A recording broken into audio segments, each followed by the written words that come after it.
Coordinate করছি ওই দায়িত্ববোধ থেকে, কারণ ঢাকার 50টা খাল পুনরুদ্ধারের মামলাটাও আমিই করেছিলাম এবং ওইখানে যে আদেশটা এসেছিল সেটা আমাদের করা একটা মামলাতেই।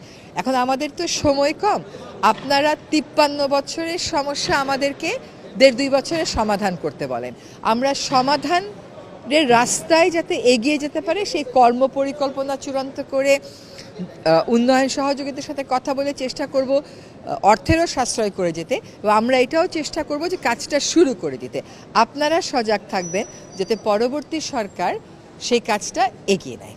যখন আমরা খালগুলো পুনরুদ্ধার করব তখন সকল দখলদারকে একেবারে কোনো রকম ডিসক্রিমিনেশন ছাড়া, কোনো রকম বৈষম্য ছাড়া সরিয়ে দেওয়া হবে, এটা আপনারাও দেখবেন। তবে যদি এখন আশা করেন স্বচ্ছ টলটলে পানির খাল উপহার দেওয়া, তাহলে সময় তো লাগবে সেটার জন্য।